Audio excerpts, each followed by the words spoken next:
Good morning, dear students. Welcome back to our YouTube class. So, in the previous session, we started to study about your memory devices. Before that, we had completed with all your output devices.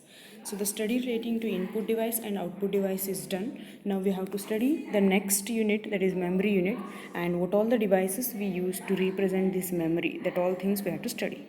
So in the last class, I had given you the features and the meaning and the usage of your memory devices. That is, we had seen that the memory is the most essential part of your computer. As we store the content in the computer, there should be some part. So these memory is nothing but the storage part of your computer system. So when all you want to use the content of your computer for a longer period of time in the future, for any processing or for any other work, then we use the content which is stored in your computer. So this storage will enables us to see the stored data into your future. Then here your memory has been divided into two types. One is called as primary memory and another one is called as secondary memory.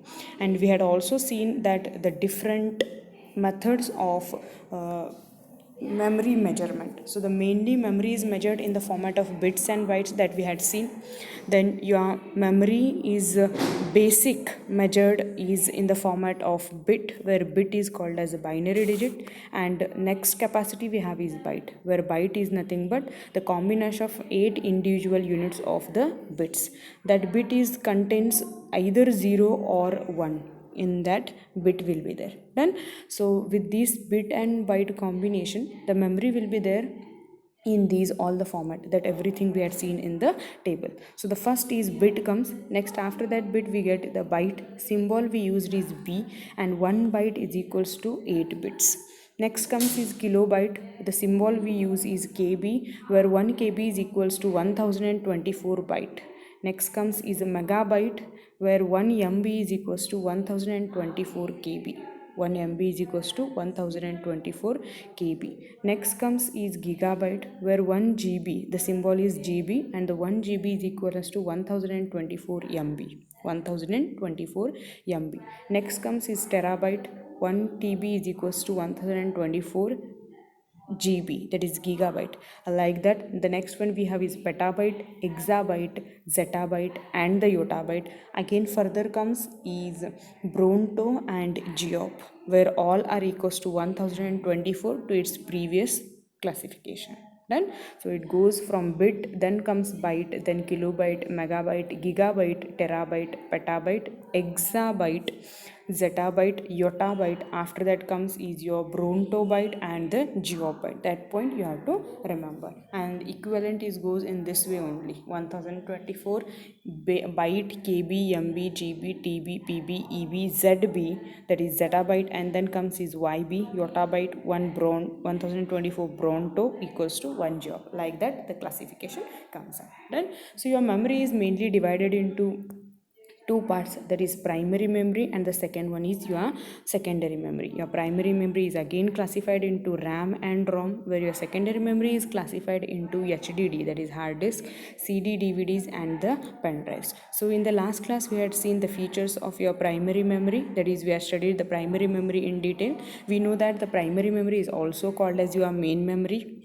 The program and the data is stored in the computer, which are currently needed to your CPU, all will be stored in this primary memory or in your main memory.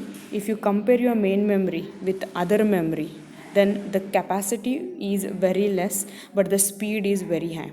The storage capacity of your main memory is less than your secondary memory because the cost is very high. That I had explained how the cost varies. Then so when all the CPU needs any data at the time of processing, it will go to its matching speed memory. Means when the CPU works in your high speed, similarly the high speed memory is required. And with the speed, if you compare, the speed of primary memory or your main memory is more than if you compare with your secondary memory. For that reason, always the CPU finds or communicates directly to your main memory when all it needs the content.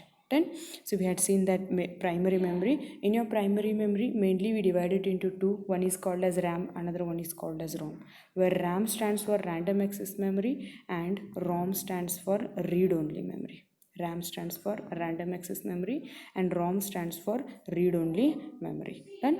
So till here we had seen in the last class. Now we'll study relating to RAM, ROM and the other things. Done? So the first primary memory, that is the first main memory we have, is random access memory.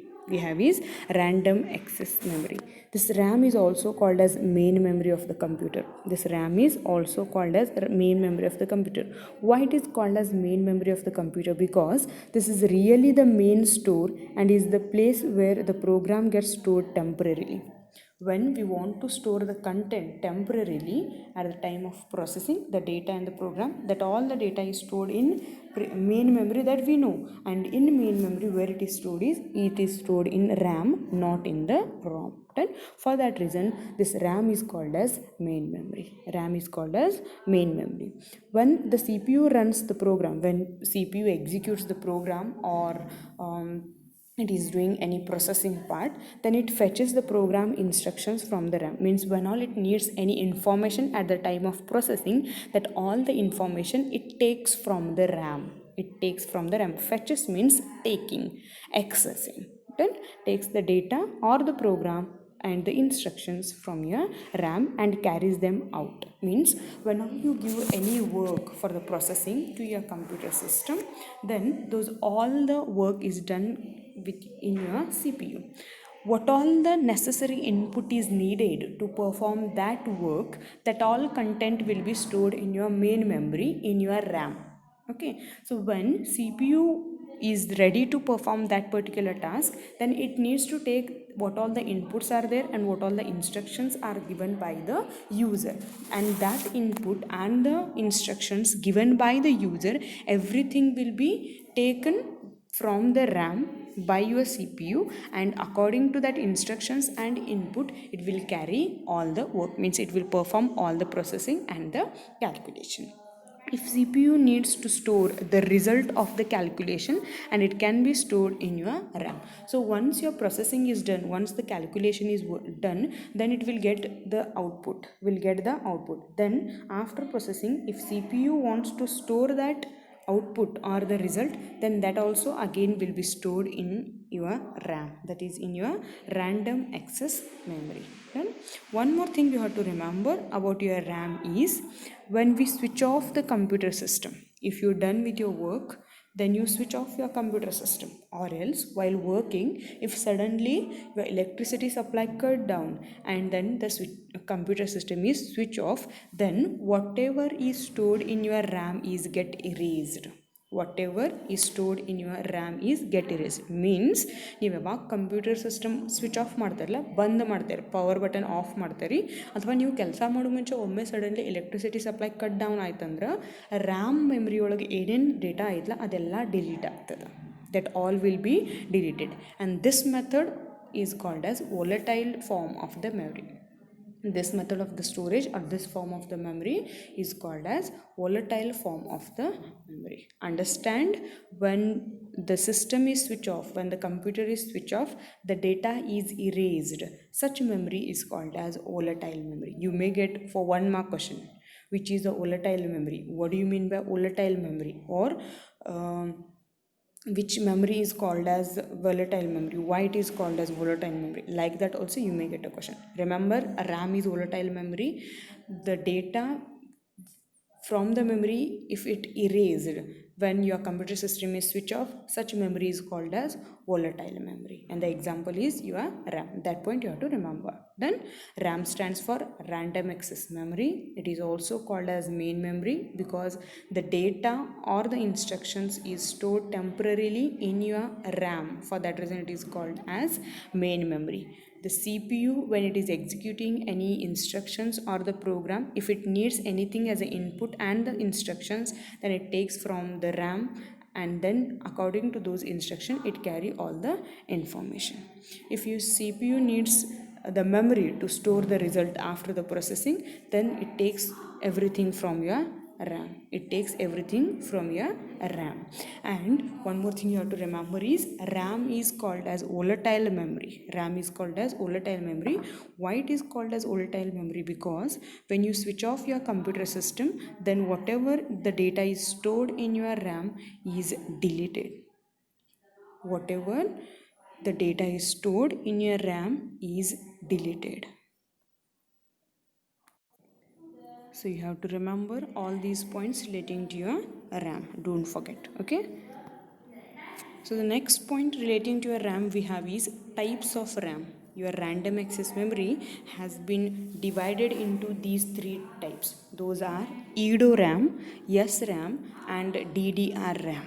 Actually, we call it as only two types of your RAM, that is SRAM and DRAM. SRAM means static RAM and DRAM means dynamic RAM. Okay, but as we have the classification relating to the different technology, like that we had changed the names of the RAM type. So as it is there in your syllabus, I'm explaining in that way. You can just remember static RAM and your dynamic RAM. Then in that way also you can remember. But you may get for 1 mark question expansions, because now it starts with the more expansion words. Fine. So the types of RAM are EDO RAM, SRAM, DDR RAM. EDO RAM stands for extended data output RAM. Again you have to expand RAM. Exam ದೊಳಗೆ EDO RAM the expand ಮಾಡ್ರಿ ಅಂತ ಕೇಳಿದ್ರಂದ್ರೆ ಬರೀ extended data output RAM ಅಂತ ಬರೆಯುವಂತಿಲ್ಲ. RAM ಎಕ್ಸ್ಪಾನ್ಷನ್ನು ಅದನ್ನು ಬರೀಬೇಕು. because you may get it for 1 mark. You will not get it this question for 2 mark. 1 mark ಕೇಳ್ತದೆ, ನೀವು half ಬರ್ದ್ರೆ ನಮಗೆ ಹಾಫ್ ಮಾರ್ಕ್ಸ್ ಕೊಡೋಕ್ಕೆ ಬರಲ್ಲ. Will directly give you 0 marks. And when the question is there for expansion, you have to concentrate on spelling also. You have to concentrate on spelling also. If you do any spelling mistake, then you will get 0 marks. For that reason, the expansions you have to write it perfectly with the correct word and correct spelling. Done. So EDO RAM stands for extended data output random access memory. Extended data output random access memory. Next, SRAM stands for static random access memory. RAM I had written there, but you have to expand RAM also. Static random access memory. Next comes is DDR RAM. Here DDR RAM stands for double data rate random access memory. Double data rate random access memory. So totally we have 3 types of the RAM: EDO RAM, SRAM, DDR RAM. Now we'll see each RAM one after the other.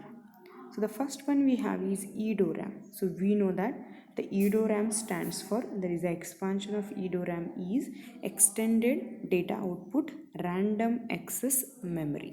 Then, so for what purpose we use this EDO RAM? It improves the time to read the data from memory on faster microprocessor such as Intel Pentium.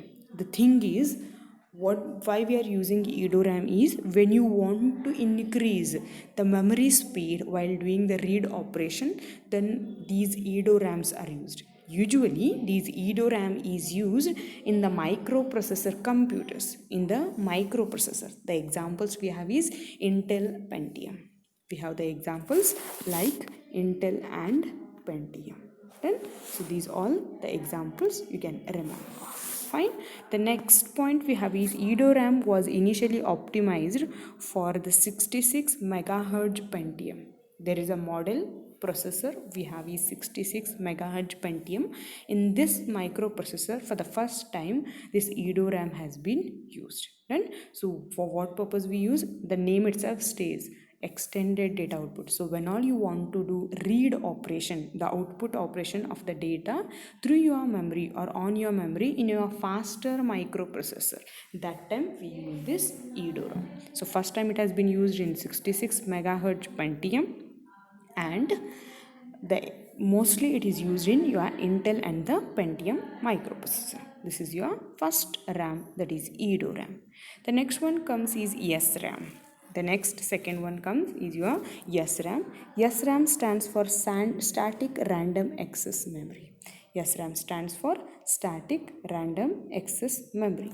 So it is type of semiconductor memory. Here in this RAM we use some semiconductor devices, okay, that uses bistable latching circuitry to store each bit. So when all you want to store the content, how it is stored in a semiconductor memory format, it is stored, and it uses bistable latching circuitry to store your content, okay. Next type we have is your DRAM, that is dynamic RAM, where it stores the data in the format of cells, which consist of your capacitors and the transistors, okay. So just remember, your SRAM is of your semiconductor memory, where the content is stored in the format of latching circuitry. Here in DRAM the content is stored in the format of capacitors and your transistors. Done. What happens here in your DRAM, when all the data you store, even though the data is stored for a temporarily, but every few seconds or after 5 seconds you have to do refresh. If you stop refreshing, the data is stored, the data is deleted. Even though the electricity supply is continuously there for longer period, then also the data will be deleted from your dynamic memory. But it does not happen with your SRAM. SRAM does not have to be periodically refreshed. If electricity is there continuously, then the data flow will be there, the data will be stored for a longer period of time. Then if you compare with your DRAM, here the data need to be always refreshed. If you stop refreshing or you forgot refreshing, the data what all is stored in that will be deleted. Then, and one more thing you have to remember, your SRAM is made up of static memory, where your DRAM is consist of your capacitors and the transistors. Then the next we have is DDR-RAM. DDR-RAM stands for double data rate random access memory, or sometimes it is also called as double data rate synchronous dynamic random access memory, that is DDR SDRAM if it has been there, okay. Sometimes DDR RAM is also called as DDR SDRAM, okay. So if it has been asked like DDR SDRAM, then what you have to expand is double data rate synchronous dynamic random access memory. Then that point you have to remember. DDR SDRAM, or it is also called as DDR RAM. So the question you have to expand double data rate synchronous dynamic random access memory. Then now we'll see the features of your DDR RAM. It is a type of memory which is very fastest computer memory. It is very fastest computer memory. It's based on the same architecture as your SDRAM, that is your synchronous dynamic random access memory, but it uses clock signals differently to transfer twice the data in the same amount of the time. So what we do here is, based on your clock signals, the data is transferred, means double data is transferred in the same time, so that the speed of the transferring the data or accessing the data is faster if you compare with your other data. Done. That all the points you have to remember. So before closing with your RAM content, I want to tell you one general concept relating to your RAM is, the RAM is main memory and the speed of the computer is dependent on the RAM capacity. If you want the fastest computer, then your speed of the RAM should be fastest. The storage capacity of your RAM should be more. Clear? For example, leave of your computer system, you compare relating to your mobile phone, okay. When all we are buying the mobile phone, we see the RAM capacity. Why? Because if you want your mobile should operate fastly and smoothly, the RAM capacity should be more. So nowadays when all we are buying the new mobile phone, we concentrate on the RAM rather than taking your 2 GB, 3 GB or 4 GB RAM. We prefer of buying or purchasing a mobile with 6 GB or 8 GB RAM capacity. Then why? Because if more the capacity of your RAM, then the system processing speed is also more. For that reason, always the computer system or your any mobile phone and all, its speed is totally based on the RAM capacity. Then so we always buy or purchase new mobile phone based on all your RAM capacity. Well, these are the points you have to remember relating to your RAM. The next point we'll study relating to your ROM, that is read only memory. Done. So here ROM stands for read only memory. ROM stands for read only memory. The information is pre-recorded in your ROM chip at the manufacturing time. So what happens here, there is a difference between your ROM and RAM. The data which is stored in your RAM is by the user. ನಾವು ಯಾವಾಗ ಏನು calculation ಮಾಡಬೇಕು, ಏನು processing ಅದು ಮಾಡಬೇಕಲ್ಲ, ಆ ಟೈಮಿಗೆ ನಮ್ಗೆ ಹೆಂಗೆ ಬೇಕಲ್ಲ ಹಂಗೆ ಇನ್ಪುಟ್ ಕೊಡ್ತೀವಿ. So what all the user give the instructions, enter the data and the instruction through your input devices, that all data is stored in your RAM so that we can use it for this processing purpose by your CPU. But here in ROM, what all the data is stored, it is not by the user, it is stored before the joining of your system.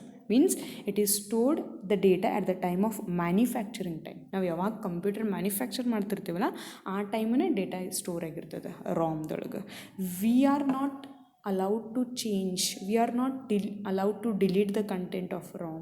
We are even not allowed to do any editing of the ROM content. ROMದೊಳಗೆ ಏನು data ಇಲ್ಲ ಅದು ನಮಗೆ delete ಮಾಡೋಕ್ಕೂ ಬರಲ್ಲ, ನಮಗೆ enter ಮಾಡೋಕ್ಕೂ ಬರಲ್ಲ, ಮತ್ತು ನಮಗೆ ಎಡಿಟ್ ಮಾಡೋಕ್ಕೂ ಬರಲ್ಲ.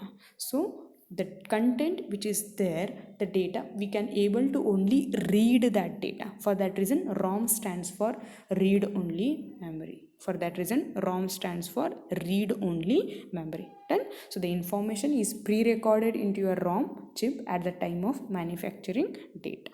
Done. Once the data has been written into your ROM chip, it cannot be erased, but you can read it. ಒಂದ್ಸರಿ ರಾಮ್ದೊಳಗೆ ಏನು ಡೇಟಾ ಹಾಕಿರ್ತಿರಲ್ಲ ಅದನ್ನು ನೀವೇನು ಚೇಂಜ್ ಮಾಡೋಕ್ಕೆ ಬರಲ್ಲ, ಡಿಲೀಟ್ ಮಾಡೋಕ್ಕೆ ಬರೋಂಗಿಲ್ಲ, ಎಡಿಟ್ ಮಾಡೋಕ್ಕೆ ಬರೋಂಗಿಲ್ಲ, ಏನೂ ಮಾಡೋಕ್ಕೆ ಬರೋಂಗಿಲ್ಲ. Then what you can just do is only read that content. You can just read that content. So the content what you enter in your ROM is unable to change. You cannot re-enter the data, extra data if you want to add it, if you want to edit the data, or if you want to delete the data, nothing is possible. What you can do is you can just read the data what is there in your ROM. Then when you switch off your computer system, the contents of the ROM are not erased but remain stored permanently. Now just compare your RAM and ROM. When you switch off your computer system, what all the data is stored in your RAM, that will be erased, means that will be deleted. But when you switch off your computer system, what all the data is there in your ROM will not be erased, but it remains stored permanently. For that reason ROM memory is also called as non-volatile memory. Then your RAM data is erased when the computer system is switched off, so it is temporarily stored, and that memory is called as volatile memory. Here in your ROM, even though if you switch off your computer system, the content will be there, not erased, it will be stored permanently for a longer period of time. For that reason your ROM is called as non-volatile memory. Then that point you have to remember. ROM stores critical programs such as programs that boot the computer system. Means just remember that ROM stores the data which is all relating to your system. It stores only system data. It stores only system data. So system data is entered at the time of manufacturing by the designer people or the engineering. Who is designing the ROM, those all the people enter the data. One more thing I forgot to tell you relating to your RAM is, in ROM we had seen that we can able to only read the data, but in your RAM we can do write operation also and we can do read operation also. So what do you mean by write operation? Write means we can able to enter the data. Read means what all the data is there in the memory that we can able to read it. Then that point you have to remember. So in ROM only read operation is possible, and in RAM both read and write operation is possible. In your RAM Anyone can enter means the user enter the data, but in your ROM only manufacturers enter the data. Those points you have to remember. Then so at the end, now we'll see further few more points relating to your ROM. Then after that I'll just compare RAM and ROM. That time we see the difference. Then so these points you remember relating to your ROM. Next we have some different types of your ROM. Those are PROM, EPROM and EEPROM. So what technology you are using, what technology is used by the manufacturer, based on that we divide your ROM into three types. That is the first one PROM, second one EPROM, third one EEPROM. PROM stands for programmable ROM, EPROM stands for erasable programmable ROM, and EEPROM stands for electrically erasable programmable read-only memory. Here ROM again you have to expand, read-only memory. Fine. So we'll see one after the each in detail.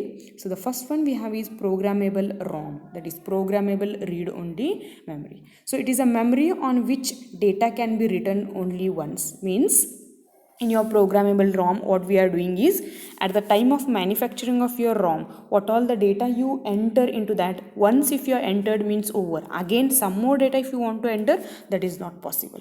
Means the data is written only once, only one time it will allow you to enter the data.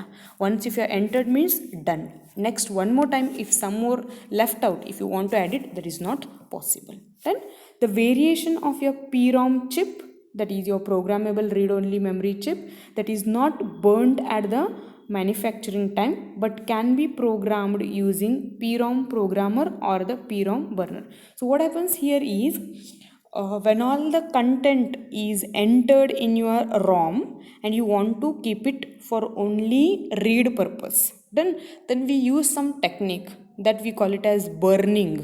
Not actual burning using your fire and all, uri ಹಚ್ಚಿ ಏನು burn ಅದು ಮಾಡಲ್ಲ, ಸುಡಲ್ಲ. The technique we call it as burning because the content what we are storing in the memory is for only read purpose. In future no one should able to write the content in that memory.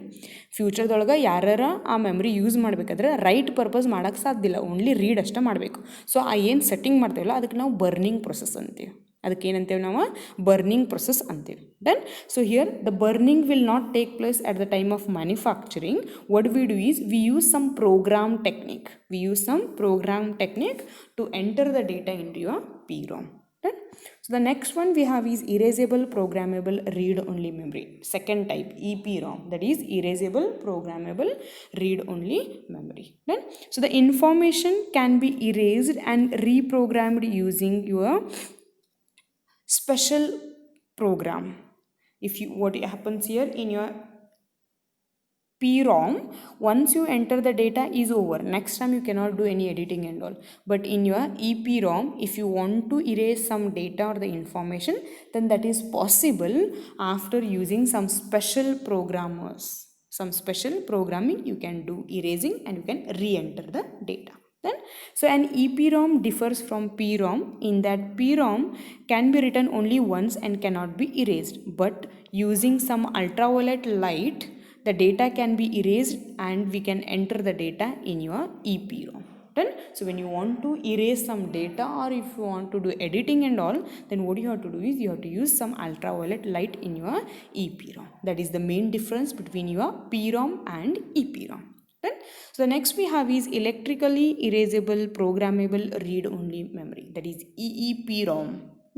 So here this is equivalent to your EPROM but does not require ultralight to erase its content. What we do is it can be erasable by exposing it to an electrical charge.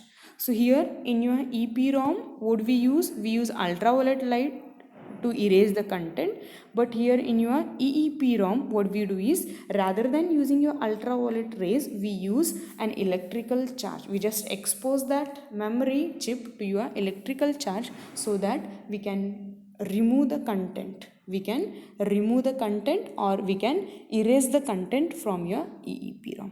So this is all about your EEPROM relating to your types of ROM and the features of ROM. Then so I can give you an example what all the memory will be there in your ROM.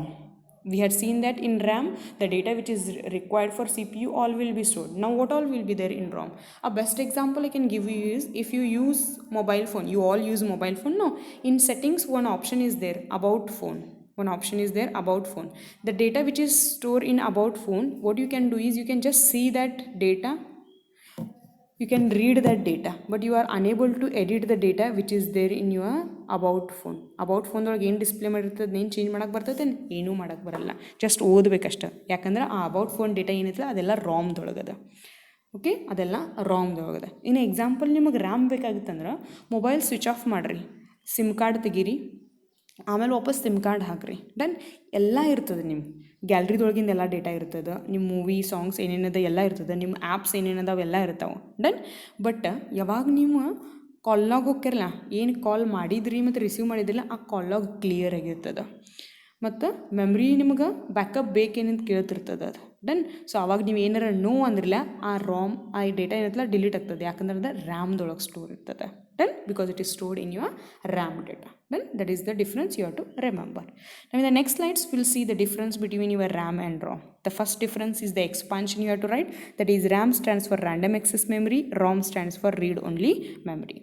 RAM allows the data to read the data quickly to run application. It allows both reading and writing. Just remember, it allows for both reading and writing, where the ROM stores the data relating to your program at the time of boot the computer, means it contains only system data and it allows you only for reading.